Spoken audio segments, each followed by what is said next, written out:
ассалому алайкум бинандагони гиромӣ, нашри навбатӣ барномаи тиловатии ахборро аз телевизиони Тоҷикистон манзури шумо мегардонем. 29 сентябр таҳти раёсати президенти ҷумҳурии Тоҷикистон, пешвои миллат, раиси ҳукумати ҷумҳурии Тоҷикистон муҳтарам Эмомалӣ Раҳмон маҷлиси ҳукумати ҷумҳурии Тоҷикистон баргузор гардид. гузориши ҳамкорони мо. 29 сентябр таҳти раёсати президенти ҷумҳурии Тоҷикистон, пешвои миллат, раиси ҳукумати ҷумҳурии Тоҷикистон муҳтарам Эмомалӣ Раҳмон маҷлиси ҳукумати ҷумҳурии Тоҷикистон баргузор гардид. дар кори маҷлиси ҳукумат нахуст дар бораи барномаи давлатӣ аз худкунии заминҳои нави обёришаванда ва барқарорсозии заминҳои аз гардиши кишоварзӣ берунмонда дар ҷумҳурии Тоҷикистон барои солҳои 2026-2030 гузориши директори агентии беҳдошти замин ва обёрӣ Зафарбек Давлатзода шунида шуд. таъкид гардид ки барномаи мазкур барои расидан ба ҳадафҳои стратегияи миллии рушди ҷумҳурии Тоҷикистон барои давраи то соли 2030 ва стратегияи миллии оби ҷумҳурии Тоҷикистон барои давраи то соли 2040 таҳия гардида, мақсади асосии он зиёд намудани азхудкунии заминҳои нави обёришаванда ва барқарорсозии заминҳои аз гардиши кишоварзӣ берунмонда дар ҷумҳурӣ мебошад. гуфта шуд ки дар натиҷаи амалисозии барнома имконият фароҳам мегардад ки майдони 11800 гектар заминҳои нав аз худ ва 16750 гектар заминҳои аз гардиши кишоварзӣ берунмонда ба гардиши кишоварзӣ баргардонда шаванд. барнома баъди муҳокима қабул гардид.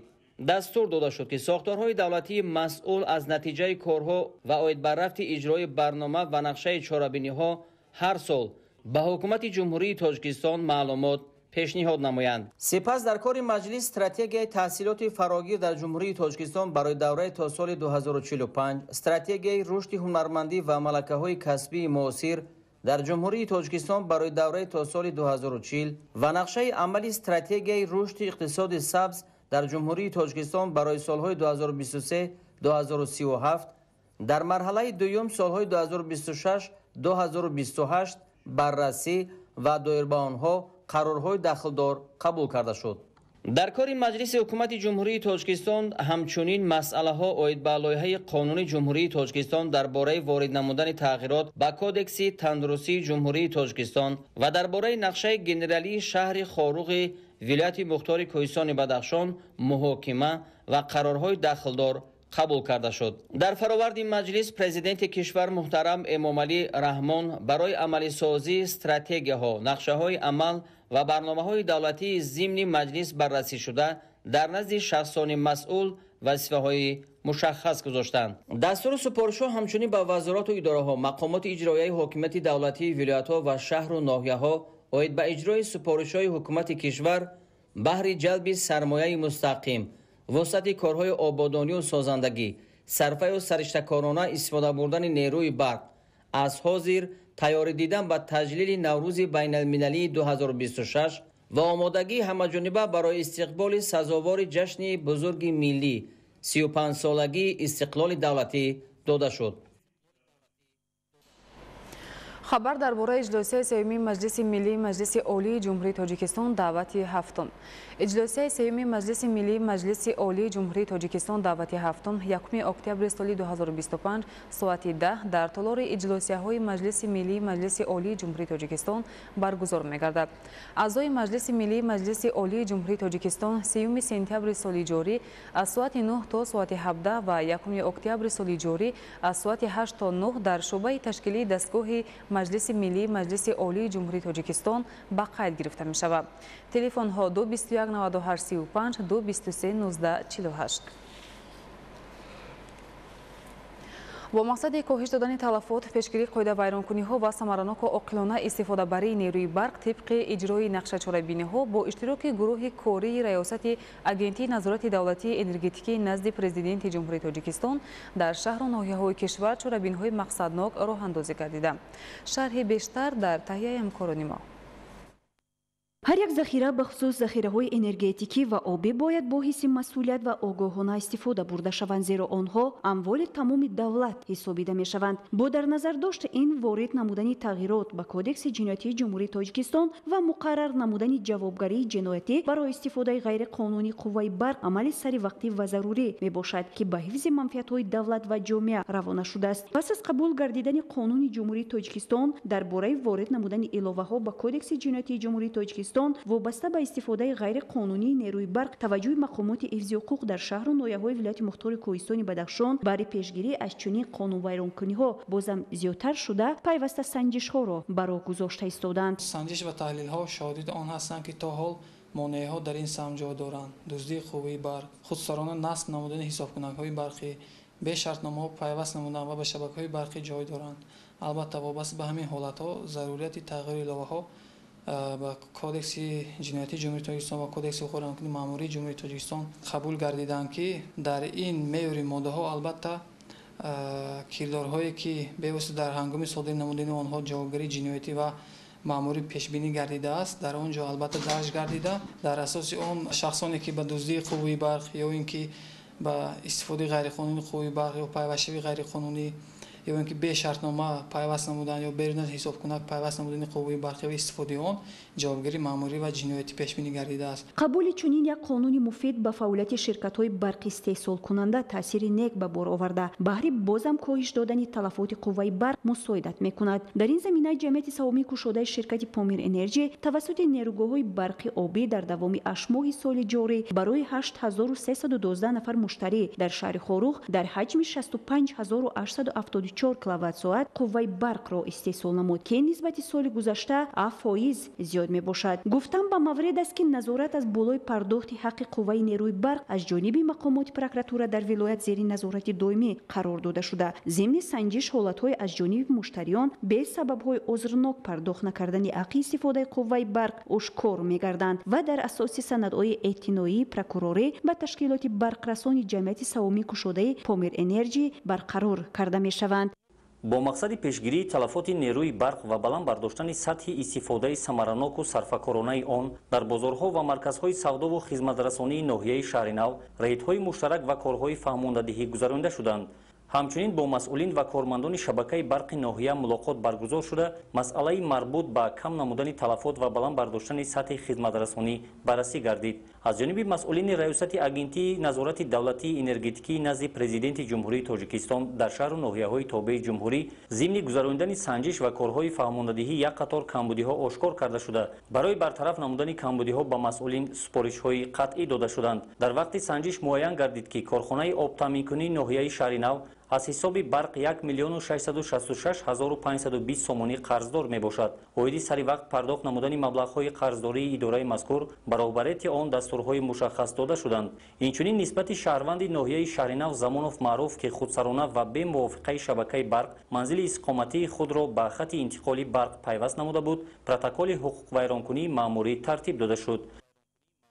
аз тарафи мо мутахассисони раёсати агентии назорати давлатии энергетикӣ назди президенти ҷумҳурии Тоҷикистон оиди сарфакорона ва оқилона истифода будани нерӯи барқ дар ташкилоту корхонаҳо ҷойҳои ҷамъиятӣ корҳои фаҳмондадӣ гузаронида шуда истодааст.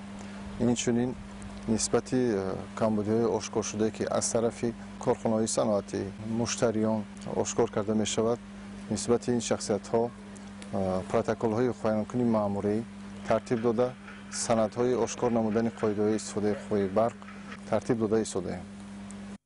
ҳангоми аз назаргузаронӣ дар зеристгоҳи барқи 35 10 киловолтаи ноҳияи шаҳри нав мушкилиҳои ҷиддӣ ва нигаронкунанда ба қайд гирифта шуданд. муайян гардид, ки аз ҷониби филиали ҷамъияти саҳомии кушодаи шабакаҳои тақсимоти барқ барои навбатдорони зеристгоҳ шароити зарурии корӣ фароҳам оварда нашудааст. ҳатто дар бунгоҳи навбатдор аз плитаҳои худсохт истифода бурда шудааст, ки на танҳо ба қоидаҳои зарурӣ ҷавобгӯ нест, балки хатарҳои эҳтимолиро низ ба миён меорад. воқеан ҳам имрӯз ҳамаи мо масъулем, ки нерӯи барқро дуруст ва сарфакорона истифода барем. танҳо бо риояи қоидаҳо ва ҳамкории якҷоя бо намояндагони соҳа метавонем таъминоти барқро устувор ва боэътимод нигоҳ дорем.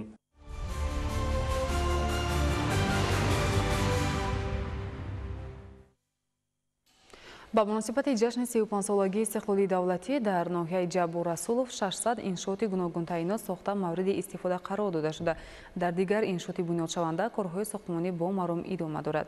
تصمیم ساکنان به استفاده دادن باز 100 انشاءات دیگر می باشد. ادامه موضوع در گزارش نامبتی. در زمینه آمادگی به تجلیل جشن بزرگ ملی 35 سالگی استقلال دولتی جمهوری تاجیکستان در ناحیه جبر رسولوف بنیاد تعمیر و از نوسازی 600 انشاءات تعیینات گوناگون به نقشه گرفته شده بود که تا امروز مورد بهره برداری قرار گرفته با مقصد سزاوار تجلیل نمودن این صحنه مهم باز 100 انشاءات دیگر از جمله نقطه‌های خدمت‌رسانی معیشی، بناهای استقامتی، مؤسسه‌های تا مکتبی، میدانچه‌های ورزشی، کارخانه‌های صنعتی و بناهای معماری و منفرش‌کنی راه‌ها در هر یک دهه از جانب شخصان سخاوت‌پیشه و صاحبکاران محلی با دستگیری مسئولین مقامات اجرایی حاکمیت دولتی ناحیه تا ماه سپتامبر سال 2026 با یک حس بلند وطنداری و سازندگی ادامه می‌یابد. زیر شعار راه‌های آباد عامل رشد دهات اگر تا این دوره در ناحیه زیاده از 123 کیلومتر راه‌های محلی و اساسی با دستگیری بواسطه صاحبکاران و ساکنان و شخصان سخاوت‌پیشه منفش گردیده باشد، من بعد نیز راهسازی را رسالت نیک انسانی دانسته مردم سربلند ناحیه در ادامه کارهای آبادانی برای برطرف ساختن مشکلات روزگار و فراهم آوردن شرایط خوب زندگی و زیبایی محلی زیستشان تلاش می‌نمایند. از جمله نقطه‌های خدمت‌رسانی معیشی 96 عدد انشاءات‌های سودا و خوراک عمومی، 28 عدد ساحه معارف، تندرستی و دیگر انشاءات حیاتاً مهم که به آبادی، روزگار و پیشرفت جامعه تاثیرگذار است نهایت زیادند. کارهای سازندگی را ما در همه دهات ناحیه برعلا حس کردیم، زیرا صاحبکاران باننگ و ناموسش بنیادکاری را پیشه خود دانسته در ساخته به استفاده دادن 5 کارخانه صنعتی که زمینه افزون شدن محصولات وطنی و جایهای نوی کاری برای ساکنان محلی می‌گردد سهمگذاری می‌کنند. همچنین به استفاده دادن کارگاه پرنده پروری با مقصد تأمین سبد استعمالی با گوشت پرهیزی و کاهش دادن واردات این محصولات یکی از اقدام‌های نکوی صاحبکاران جمعیت دارای مسئولیتش محدود کاروان پرنده و انکو اینوست می باشد که در فراوانی بازار و قانع گردانیدن طلبات اهالی سهم می‌گذارند. با راه اینواسیونی نگاهبین و پرورش و استحصال گلماهی از اقدام‌های دیگر است که در تأمین محصولات با صفت غذایی که صاحبکاران و رهبریت ناحیه پای عملی شویش کوشش به خرج می‌دهد حصه می‌گذارند.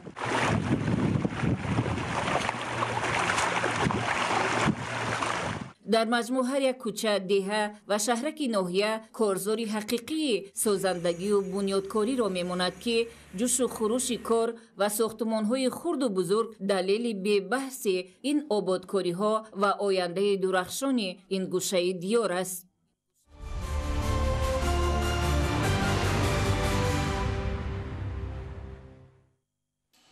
اقلیم ناحیه شهریتوس برای کشت و پرورش همه نمود زراعت و سبزوات مساعد می باشد. امسال اهل زحمت در میدان عمومی 3261 گکتار کشتی تکراری زراعت گوناگون را به راه ماندند که نشأ و نمای خوب دارند. روزهای نزدیک کشاورزان با جمع‌آوری شالی، چهارمغزک زمینی و مکه دان شروع می نمایند. گزارش در این خصوص. در ناحیه شهریتوس ساکنان و خواجگیداران از کشتی اساسی زراعت و سبزوات حاصل دلخواه به دست آورده بهره زمینه‌گذاری در تامین بازارهای مملکت با محصولات کشاورزی در میدان‌های خالی شده کشتی تکراری زراعت‌ها را گذراندند که عین زمان نشونما و حاصلمندی خوب دارند. با مقصد بلند برداشتن سطح روزگار ساکنان ناحیه شهریتوس ولایت ختلان هر قطعه زمینی در اختیار داشته را ثمرانک و عاقلانه استفاده کرده از آن در چند مرحله به گرفتن حاصل فراوان محصولات گوناگون کشاورزی نائل می‌گردند. طبق اطلاع متخصصان بخش کشاورزی ناحیه حاصل بیشتر زراعت‌های کشتی تکراری از جمله شالی، چهارمغزک زمینی و مکه دان پخته رسیده است که روزهای نزدیک اهل زحمت ناحیه با حاصلخونداری آن آغاز می‌نمایند. اقلیم ناحیه برای کشتی همان نمود زراعت‌ها مساعد بوده دهقانان با تجربه در یک موسم تا 3 مرتبه حاصل بلند محصولات کشاورزی را ба даст меоранд. масъулин азм доранд ки баъди ҷамъоварии ҳосили кишти такрорӣ заминҳои дар ихтиёр доштаро ба кишти давраи тирамоҳу зимистон омода намоянд. фаровонҳосилӣ дар қидаҳои кишт асоси муваффақияти кори хоҷагидорон маҳсуб ёфта, дар натиҷаи меҳнати софдилона метавон ба гирифтани ҳосили баланд дар ҳама шаклҳои хоҷагидорӣ ноил гардид. саидшоҳи муродалӣ, искандари саид, ноҳияи шаҳри Туз, ахбор.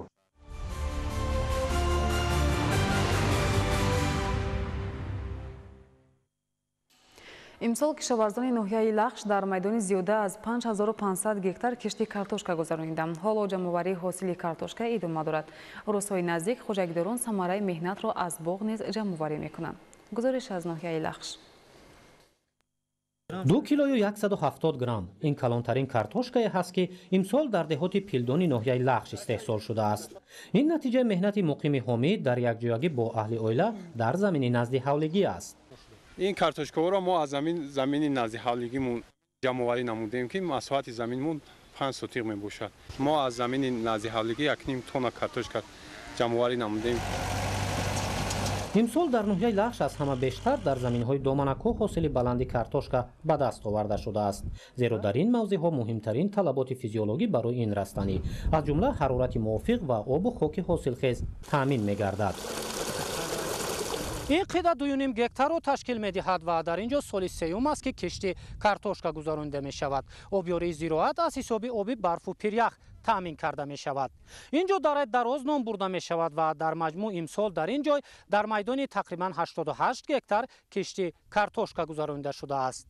дар ноҳияи Лахш ҳамасола аз ҳисоби заминҳои доманакӯ майдони кишти картошка васеъ карда мешавад.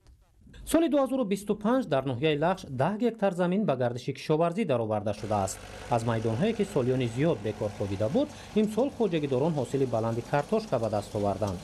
ин муҳимтарин омил барои таъмини фаровонҳосилӣ ва захира кардани тухмӣ барои соли оянда маҳсуб меёбад. самараи баланди иқтисодӣ аз меҳнат фараҳи хоҷагидоронро афзун гардонидааст. имсол соли сеюм аст ки 2.5 гектар мо картошка кишт кардем, ҳосилнокӣ хуб ба даст овардем. این زمین‌هایی که امروز اینجا ما کشت نمودیم زمین‌های بکار خوابیده بود. ما برای این زمین‌ها رو با کشت مبادل نمودن از 2 کیلومتر آبیاری نمودیم. راه رو شدیم. حاصل خوب به دست آوردیم. از 2.5 گکتار زمینی که شما کشت کرده تقریبا چند تن حاصل به دست آوردید؟ 150 تن حاصل به دست آوردیم همین سال. дар ин ноҳияи кӯҳистони кишвар асосан тухмии навъҳои офаридаи олимони тоҷик ҳосили хуб додааст. дар маҷмӯъ меҳнаткашони ноҳияи Лахш аз ҳамаи шаклҳои хоҷагидорӣ имсол бояд аз майдони 5507 гектар ҳосили картошкаро ҷамъоварӣ намоянд. агар ин намуди маводи ғизоӣ қисман ҳоло ба бозори истеъмолӣ пешниҳод шавад, боқимонда захира ва то моҳи апрели соли 2026 меҳнаткашони ноҳияи Лахш дар таъмини бозори истеъмолӣ бо картошка барои тухмӣ ва истеъмол ҳиссагузорӣ мекунанд. наврусиҳои азизулло, искандари саид, давлати файзулло, Лахш, ахбор.